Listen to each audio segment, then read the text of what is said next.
at the moment, one of the things I feel God's been speaking to me about, and for a church leader, I'd want to encourage you to recognize the exhaustion you must be feeling, the pressure you've been under, just to kind of engage with the reality of the last few months. Again, I heard this thing Tim Keller was saying after 9/11. Obviously, you saw this incredible boom in the church in New York and spiritual openness, and churches were growing like crazy. A lot of the churches and the leaders and the staff, they managed to sustain the intensity for about 18 months, but within 2 years, many of those church leaders had burnt out. There's an incredible high rate of burnout, disillusionment, because they just couldn't maintain the intensity. And I think if church leaders aren't careful, we will see a very similar thing, because we're leading in a very pressured, emotional, confusing, challenging time. And so I found myself going to the story of Elijah. And after, the great story of Mount Carmel, where he takes on the prophets of Baal, and, this miraculous, the fire kind of spontaneously, Elijah prays, and it kind of spontaneously kind of bursts into flames. And this amazing spiritual high point where God proved himself to be victorious and glorious and to be God. Elijah then is threatened by the king Ahab and his wife Jezebel, and he freaks out and he flees.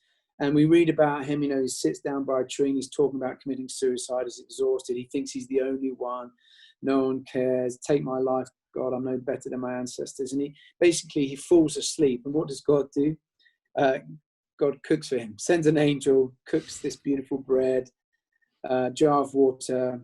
He eats and he drinks, and then Elijah falls asleep again, and another angel appears and cooks for him. And I just think this, remembering that God wants to take care of our physical needs. We spend so much time worrying about our spiritual needs. What's God's plan? What's God doing? Am I praying enough? Am I doing enough? I think God would want to say to some people, just have a break, have a rest, eat out, watch a good movie, take care, have a few sleeps. God cares about our physical needs. But then again, the story. Elijah goes and he's at Mount Horeb, and God begins to reveal himself, but it comes through it with a powerful wind, and then there's an earthquake, and then there's a fire. But God isn't in any of those. God reveals himself in a gentle whisper, and this beautiful sense of intimacy. Just that sense of a gentle, to hear a gentle whisper, you have to be still, you have to be close, you have to be listening. And then what does God do? He begins to speak to Elijah, and he begins to give him this really key strategic advice, clear strategic direction for the future. Who to appoint, who to release leadership to, how to do things, how to move forward. And I just feel really challenged, and I'm praying into this myself, but I again want to say to leaders, I think there are things that we are going to step into as the church, and actually things that you're going to step into in terms of your local church in a specific location with a specific group of people, that are only going to be unlocked by being close to God and hearing that gentle whisper. And of course, there's so much to be learned from other churches, how they're doing things practically. But I just think there's things that God wants to release in us and his people that might be unique to your church, where there's going to be incredible favor on it.